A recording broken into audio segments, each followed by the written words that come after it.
বিসমিল্লাহির রহমানির রহিম। দ্বাদশ শ্রেণীর শিক্ষার্থীবৃন্দ, আসসালামু আলাইকুম। আশা রাখি তোমরা যে যেখানেই আছো ভালো আছো, সুস্থ আছো। আমিও আল্লাহর অসীম রহমতে ভালো আছি এবং আল্লাহর মেহেরবানিতে আজকের শীতের সকালে তোমাদের এই অনলাইন ক্লাসে হাজির হতে পেরে মহান আল্লাহর দরবারে শুকরিয়া আদায় করছি। শিক্ষার্থী বন্ধুরা, আমরা চতুর্থ অধ্যায়ের একেবারে শেষ প্রান্তে এসে গিয়েছি। এ ব্যাপারে গতকালের ক্লাসেও তোমাদের ইঙ্গিত দিয়েছি। আশা রাখি আজকের ক্লাসের মধ্য দিয়ে শেষ হয়ে যাবে। তো আসো আর কথা না বাড়িয়ে আমরা সামনের দিকে অগ্রসর হই। গত ক্লাসে আমি তোমাদেরকে লাস্ট যেটুকু দেখিয়েছিলাম সেটা হচ্ছে কমিটি কি, কমিটির বৈশিষ্ট্য। আজকে আমরা দেখব একটু কমিটি, এর সুবিধা এবং অসুবিধা। এটার উপরে প্রশ্ন থাকে, যে কারণে এটার উপরে আমরা একটু ডিটেলসে চলে গেলাম। তো আমি বোর্ডে আগে একটু লিখে নেই। এটা অধ্যায় হচ্ছে, তোমাদের মনে আছে, সে চতুর্থ অধ্যায়। হ্যাঁ, চতুর্থ অধ্যায় সংগঠিতকরণ, চ্যাপ্টারটার নাম সংগঠিতকরণ অথবা ব্যবসা সংগঠন, একই কথা। সংগঠিতকরণ। এখানে আমরা পড়ব কমিটি।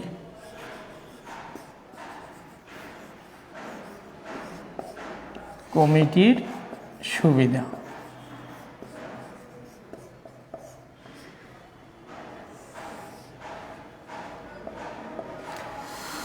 তো আমি একটু বোর্ডে আগের মতোই লিখে নিই, এরপরে আলোচনা করলে তোমাদের জন্য সুবিধা হবে। কমিটির সুবিধার মধ্যে 1 নম্বরে লেখো যৌথ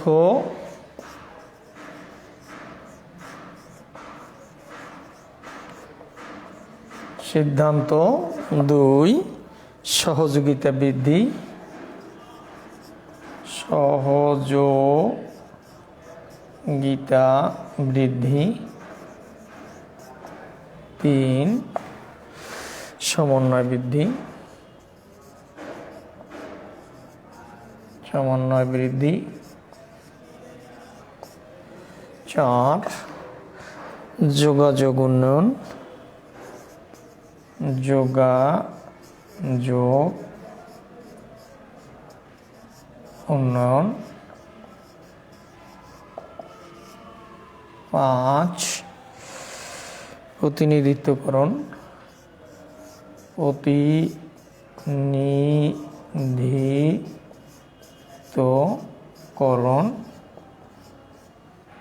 6 গণতন্ত্র প্রতিষ্ঠা। গণতন্ত্র প্রতিষ্ঠা। 7 ক্ষমতার বিকেন্দ্রীকরণ। ক্ষমতার বিকেন্দ্রীকরণ।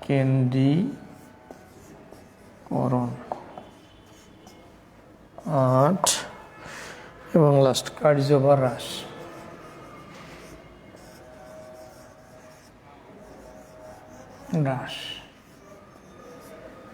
এই হলো কমিটির সুবিধাগুলো। আমি একটু তোমাদের পরে আবার শুনিয়ে দেই, দেখতে অসুবিধা হলে। কমিটির সুবিধাগুলো কি কি? যৌথ সিদ্ধান্ত, সহযোগিতা বৃদ্ধি, সমন্বয় বৃদ্ধি, যোগাযোগ উন্নয়ন, প্রতিনিধিত্বকরণ, গণতন্ত্র প্রতিষ্ঠা, ক্ষমতার বিকেন্দ্রীকরণ। 8 নম্বরে হচ্ছে কার্যভার হ্রাস। হ্যাঁ, কার্যভার হ্রাস। এইটা তোমাদের একটু ধারণা রাখতে হবে। এইভাবে পয়েন্ট আকারে লিখতে হবে এমন কোনো কথা নয়। তো তুমি যদি এটা বুঝে থাকো তো এর ভিতর থেকে কমিটির গুরুত্ব, কমিটির সুবিধা কি, কমিটির প্রয়োজনীয়তা কি, হ্যাঁ, কেন কমিটি করা হয়, এই সকল প্রশ্নের উত্তর ছোট্ট করে 2 মার্কের স্ট্যান্ডার্ড, এটা খুব একটা বড় আসে না। আর যদি বড় ধরনেরও হয়ে থাকে সেটা 3 নম্বর। তোমরা জানো তোমাদের কোনো প্রশ্নই 4 নম্বরের ঊর্ধ্বে নয় বা উপরে নয়। তো এসো আমরা একটু আলোচনা করি। তোমাদের মনে আছে নিশ্চয়ই কমিটি হচ্ছে একদল লোকের, একদল বিশেষজ্ঞ লোকের একটি সংগঠন, অর্থাৎ কতিপয় লোক কোনো বিশেষ কার্য সম্পাদন করার জন্য একাধিক লোক নিয়ে যে সংগঠন করা হয় সেটাকেই বলা হয় কমিটি। এই কমিটির বৈশিষ্ট্য আমি গত ক্লাসে তোমাদের সাথে আলোচনা করেছিলাম। আজকে সুবিধা বলবো যে আসলে কমিটিতে কারা থাকেন? বিশেষজ্ঞ লোক থাকেন, প্রশাসনিক পর্যায়ের লোকজন থাকেন, যাদের একটু বুদ্ধি জ্ঞান বেশি থাকে, যারা বুঝেন, যারা অভিজ্ঞ থাকেন, দক্ষ থাকেন, এদের সমন্বয়ে কিন্তু কমিটি গঠন করা হয়। কেমন? তাই এদের সমন্বয়ে যখন গঠন করা হয় সেই ধরনের কমিটিতে নানাবিধ সুবিধা পাওয়া যায়। কেমন? তো এসো আমরা একটু পর্যায়ক্রমে একটা একটা করে আলোচনা করে দেখি। খুবই ওই সহজ। তোমরা এর আগে সংজ্ঞায় বৈশিষ্ট্যে যে আমি আলোচনা করেছি সেখান থেকেও বলা যায়, আজকেও কিছু বললাম। একটা হলো যৌথ সিদ্ধান্ত। ইংরেজিতে একটি কথা আছে, two heads are better than one. একক সিদ্ধান্তের চেয়ে যৌথ সিদ্ধান্ত সব সময় ভালো হয়। আমি একটা ডিসিশন নিলাম, আমি একটা সিদ্ধান্ত নিলাম, আমি একা, এই সিদ্ধান্তটা কিন্তু ভালো নাও হতে পারে। তখন দেখবেন না, এইটা যদি আপনি এভাবে না করে এভাবে করতেন তাহলে ভালো হতো। এই ক্ষেত্রে যদি কতিপয় ব্যক্তি মিলে আলাপ আলোচনার মধ্য দিয়ে কোনো সিদ্ধান্তে উপনীত হয়, কোনো সিদ্ধান্তে পৌঁছে, তখন সেই সিদ্ধান্তটা কি হয়? ভালো সিদ্ধান্ত হয়, যেটা প্রতিষ্ঠানের জন্য মঙ্গলজনক। আশা রাখি বন্ধুরা তোমরা বুঝতে পেরেছ। আর এটার মধ্য দিয়ে আমি প্রথম শুরুতেই যে বলেছিলাম কমিটি কেন গঠন করা হয় তার উত্তর তুমি লিখবে, পয়েন্ট আকারেও লিখতে পারবা, বুঝে এভাবেও একটু প্যারা করে লিখলে তোমাকে 2টি নম্বর দেওয়া হবে। সহযোগিতা বৃদ্ধি। সহযোগিতা কি? একে অপরকে হেল্প করা, এইটাকে বলা হয় সহযোগিতা। তোমরা যখন লেখাপড়া করো, আমি একটু উদাহরণের মাধ্যমে যাই, তোমরা লেখাপড়া করো, তোমাদের ক্লাসে স্যার মনে করো খতিয়ান করাইছে ক্লাসের মধ্যে, হিসাব বিজ্ঞানে, হ্যাঁ, খতিয়ান করাইছে। এখন কেউ কিছু কোনো জায়গায় বুঝতে পারে না, তখন যে বুঝতে পারে সে যদি দেখাই দেয়, যে বুঝিয়ে দেয় তারও ক্লিয়ার হয়ে যায়, যে বুঝে নেয় তার জন্য সহজ হয়ে যায়। এইটা সহযোগিতা। তোমার বান্ধবী লিখতে লিখতে কলমের কালি শেষ, তুমি তাকে কি করলে? একটা কলম দিলা, ধার দিলা, একটা খাতা দিলা, এইটাই তো সহযোগিতা। কেউ একটা কাজ পারে না, তাকে একটু সাহায্য করলাম, এইটাই তো সহযোগিতা। এখানেই কমিটিতে যারা থাকেন তাদের মধ্যে একটা বন্ধুত্বপূর্ণ সম্পর্ক হয়, একত্রে কাজ করতে করতে দেখবা বন্ধুত্বপূর্ণ। তোমরা যারা আমাদের এই কলেজে ভর্তি হয়েছো, দেখবা বিভিন্ন প্রতিষ্ঠান থেকে আসছো, বিভিন্ন প্রতিষ্ঠান থেকে এসএসসি পাস করে তোমরা আমাদের এই অত্র প্রতিষ্ঠানে ভর্তি হয়েছো।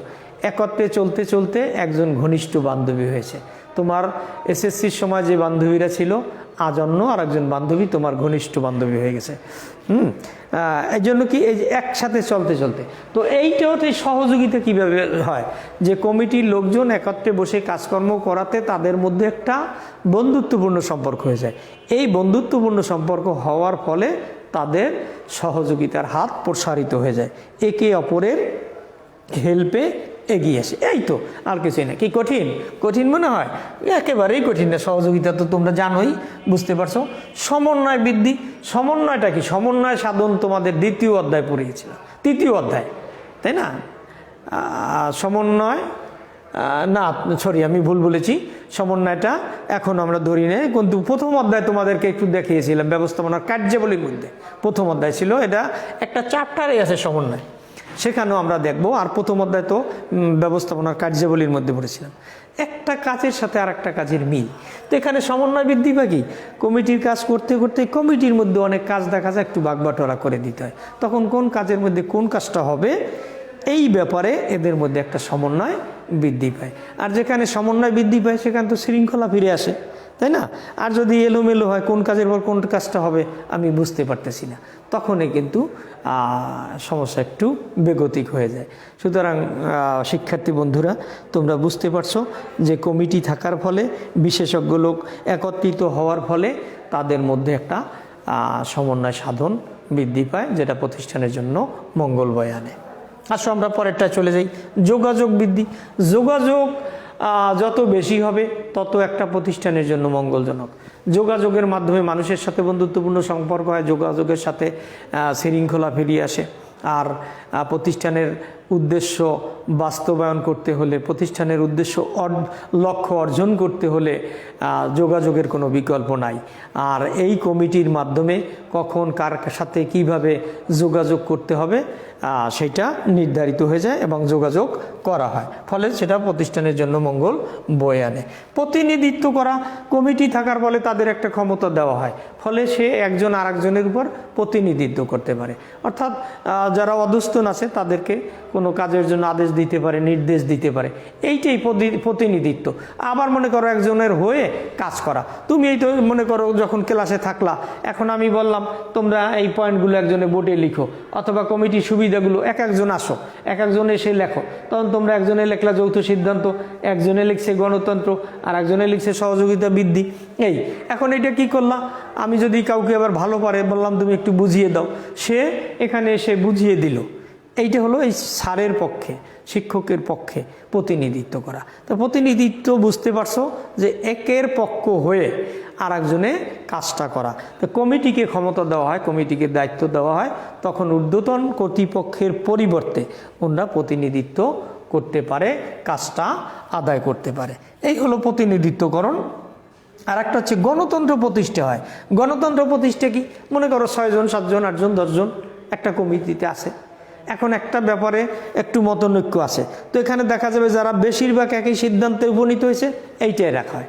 এইটা গণতন্ত্র। গণতন্ত্র সম্পর্কে তোমাদের নতুন করে ধারণা দেওয়ার দরকার নাই, কারণ গণতন্ত্র সম্পর্কে আমাদের দেশের মানুষ কম বেশি সবাই জানে গণতন্ত্রটা কি, ডেমোক্রেসিটা কি, তাই না? তো এখানে কি, এখানে এটা হচ্ছে যে মনে করো 7 জন লোক আছে, 7 জনের মধ্যে 2 জন বলছে একমত, 5 জনে আর একটা মতামত দিয়েছে, সুতরাং মেজরিটি মাস্ট বি গ্রান্টেড।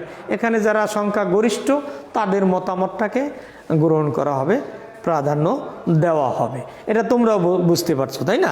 যে 5 জনের যে মতামত, সে মতামতটাই গুরুত্ব দেওয়া হয়। এইতে কি হয়, গণতন্ত্র প্রতিষ্ঠা হয়। এরপরে দেখো ক্ষমতার বিকেন্দ্রীকরণ। একটা কমিটি যখন গঠন করে দেওয়া হয় তখন সেইখানে কাজগুলোকে একটু ভাগ ভাগ করে দেওয়া হয়, নিজের কাছে না রেখে তখন কি হয়, এই কাজটাকে ভাগ ভাগ করে দেওয়া হয়। এই ভাগ ভাগ করে দেওয়াটাই হচ্ছে বিকেন্দ্রীকরণ। তো এই সম্পর্কে তোমাদের এর আগেও আমি ধারণা দিয়েছিলাম। নেক্সট আসো কার্যভার হ্রাস। একটা লোকের উপরে যদি সমস্ত কাজ থাকে তাহলে তার কাজের একটা বোঝা হয়ে যায়, একার পক্ষে কোনো কাজেই সুষ্ঠুভাবে, সুন্দরভাবে, সহজভাবে সম্পন্ন করা সম্ভবপর হয় না। এই কাজটাকে যখন ভাগ ভাগ করে দেওয়া হয়, অর্থাৎ এখানে কমিটির মাধ্যমে কাজগুলো ভাগ করে দেওয়া হয়। এক একটা কমিটি, এক একটা প্রতিষ্ঠানে দেখা যায় কোনো কাজ বা বিশেষ কোনো কাজ থাকলে সে কাজটা সম্পন্ন করার জন্য কয়েকটা কমিটি করে দেওয়া হয়। এই কয়েকটা কমিটি করে দিলে কাজটা ভাগ ভাগ হয়ে যায়। কাজগুলো ভাগ হয়ে যাওয়ার মানে কি, তার কার্যভারটা হ্রাস, কার্যভার হ্রাস পায়। একটা পায়, ইচ্ছা করলে কার্যভার হ্রাস পায়, এটাও লিখতে পারো কার্যভার হ্রাস লাগলে। হ্রাস মানে কি, কমে যাওয়া। এই হ্রাসটা তোমার যদি বুঝো তাইলে আর কোনো অসুবিধা নেই, কার্যভার হ্রাস পায়। তোমাকে যদি 3-4টা কাজ দেয় তাহলে তোমার একটু বোঝা হয়ে গেল, একটু কঠিন হয়ে গেল এই কাজটা সম্পাদন করা, তাই না? তো সুতরাং এই ক্ষেত্রে তোমাকে কি করতে হবে, এই ক্ষেত্রে যখন কাজগুলোকে ভাগ করে দেওয়া হয় তখন এই কাজগুলো ভাগ হয়ে যাওয়ার পরে কার্যভার হ্রাস পায়। কেমন? তো আশা রাখি শিক্ষার্থী বন্ধুরা তোমরা এটা বুঝতে পেরেছো। এখন তুমি কমিটি কেন করা হয়, কমিটি প্রয়োজনীয়তা কি, কমিটি গুরুত্ব কি, আশা রাখি তোমরা এই প্রশ্নগুলো লিখতে পারবে। কেমন? এসো আরেকটু আমরা আবার এর কিছু অসুবিধাও আছে, কমিটির যেমন সুবিধা আছে তেমনি কমিটির কিছু অসুবিধাও আছে, সেগুলো আমরা বোর্ডে লিখে ফেলি।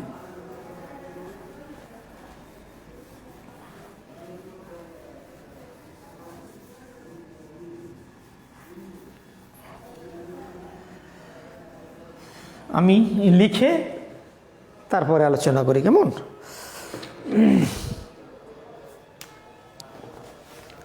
অসুবিধা,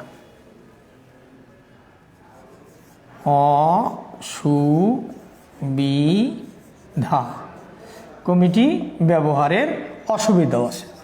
তো আসলে সে অসুবিধাগুলো কি, ধীরগতি সম্পন্ন,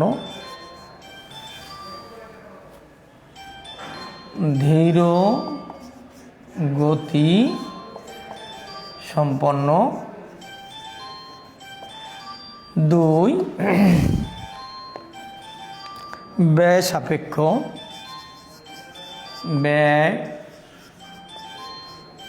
সাপেক্ষ। 3 হচ্ছে দায়িত্ব বিভাজন, দায়িত্ব বিভাজন। 4 সিদ্ধান্তহীনতা, সিদ্ধান্তহীনতা। 5 সিদ্ধান্তহীন নিজের স্বার্থ আদায়, নিজের স্বার্থ আদায়। 6 নম্বরে লিখি আমরা স্বৈরতন্ত্র, স্বৈরতন্ত্র। 7 উপদল সৃষ্টি,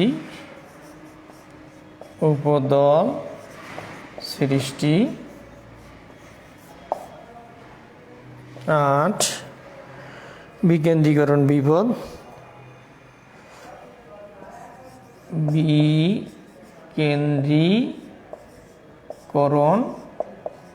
বিপদ। নাইস। তো দেখো, আমরা একটু আগে বললাম যে কমিটির এত সুবিধা আছে, সেই কমিটির কিছু অসুবিধা আছে। সে অসুবিধাগুলো আমি একটু তুলে ধরি, তাহলে তোমরা বুঝতে পারবা যে একটা কমিটি কোনো প্রতিষ্ঠানের উন্নয়নের জন্য, কোনো প্রতিষ্ঠানের কে টিকে থাকার জন্য কমিটির কোনো বিকল্প নাই। কমিটি কার্যক্রম এগুলাকে বিকেন্দ্রীকরণ করতে হলে কমিটি থাকা দরকার। একটু আগে আমরা আলোচনা করলাম। এখানে আবার দেখো কিছু সমস্যা আছে বা কিছু বাধা আছে, কিছু অসুবিধা আছে। সে অসুবিধাগুলো কি কি ইতিমধ্যে আমি লিখলাম, তোমাদের একটু শুনিয়ে দেই।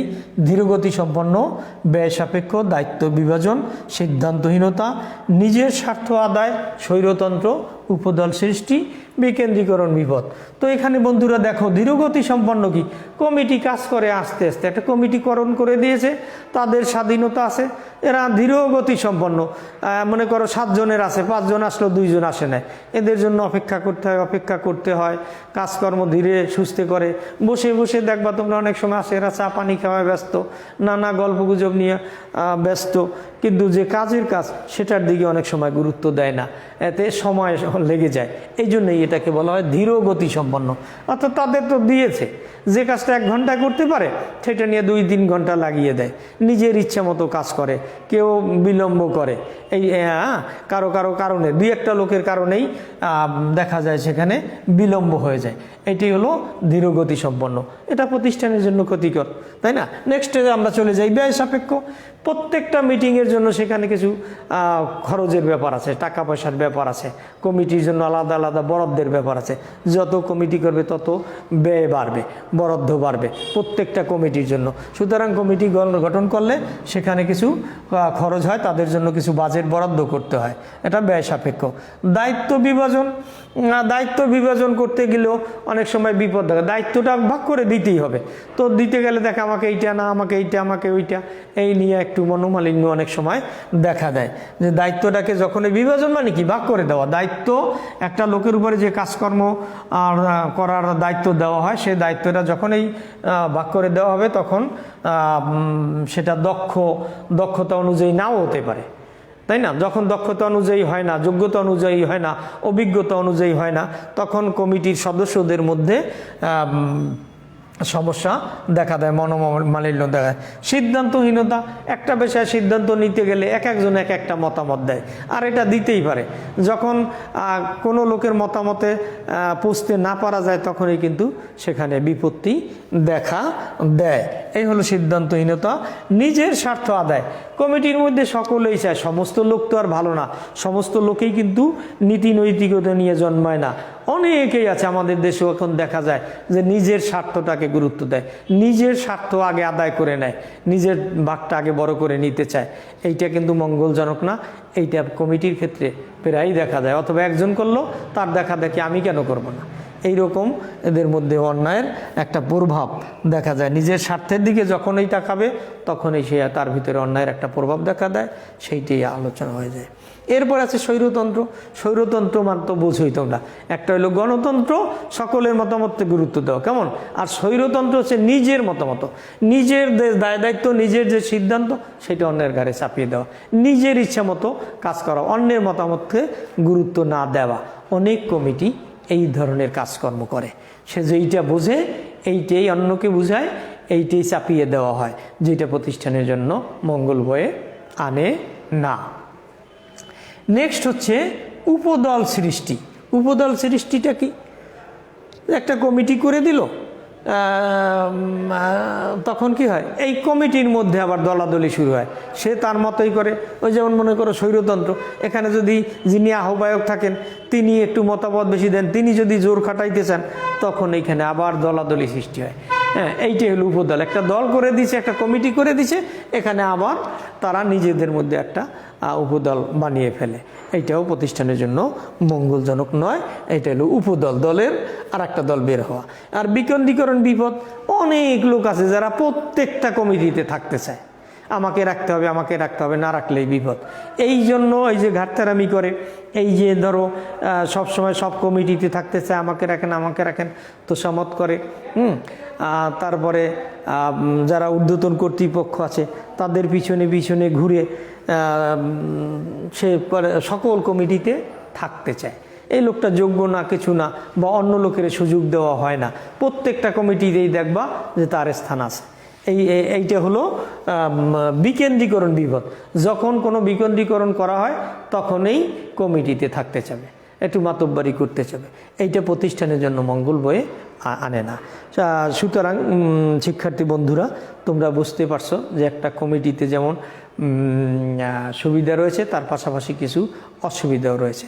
তবে যদি একটু সাবধানতা অবলম্বন করা হয়, যদি একটু ত্যাগ স্বীকার করা হয়, যদি নিজের স্বার্থকে গুরুত্ব না দিয়ে অন্যের স্বার্থকে গুরুত্ব দেয়, জনগণের স্বার্থকে গুরুত্ব দেয়, প্রতিষ্ঠানের মঙ্গল কামনা করে নিজের স্বার্থ ত্যাগ করে, একটু সচেষ্ট হয়, একটু নীতি নৈতিকতা বজায় রাখে, তাহলে পরে কমিটির গুরুত্ব কিন্তু অপরিসীম।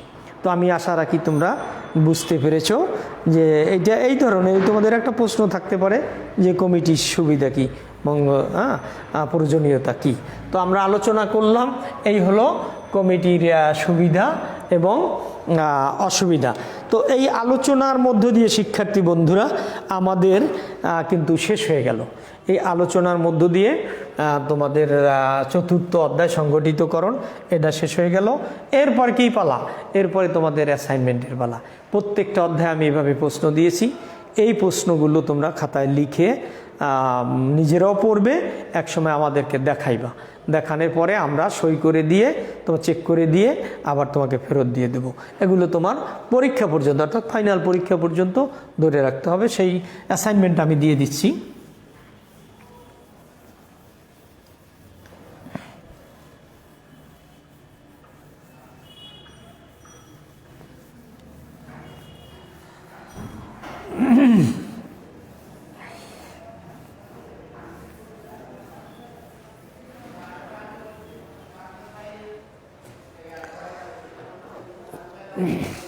তোমরা খাতা একটু লিখে নাও, কেমন?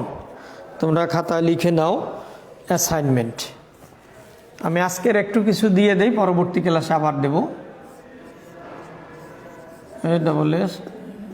অ্যাসাইনমেন্ট এগুলো তোমাদের লিখে জমা দিতে হবে, আগের মতোই জ্ঞানমূলক, কেমন? অ্যাসাইনমেন্ট জ্ঞানমূলক। আজকে জ্ঞানমূলক প্রশ্নটা দিয়ে দিই। এক নম্বরে লেখো সংগঠন কি? সংগঠন কি? 2 সংগঠন কাঠামো কি? সংগঠন কাঠামো কি? 3 আনুষ্ঠানিক সংগঠন কি? আনুষ্ঠানিক সংগঠন কি? তোমাদের পড়াইছিলাম আনুষ্ঠানিক অনানুষ্ঠানিক। 4 সরল রৈখিক সংগঠন কি? সরল রৈখিক সংগঠন কি? 5 কার্যভিত্তিক সংগঠন কি? কার্যভিত্তিক সংগঠন কি? 6 নম্বরে লেখো কমিটি কি? কমিটি কি? সাথে লেখো মেট্রিক সংগঠন কি? মেট্রিক্স সংগঠন কি? 8 কর্তৃত্ব কি? কর্তৃত্ব কি? 9 কার্য বিভাজন কি? এটা প্রথম অধ্যায় তোমরা দেখেছো। কার্য বিভাজন কি? প্রথম অধ্যায় না দ্বিতীয় অধ্যায়। 10 শ্রম বিভাজন নীতি কি? শ্রম বিভাজন নীতি কি? 11 দায়িত্ব কি?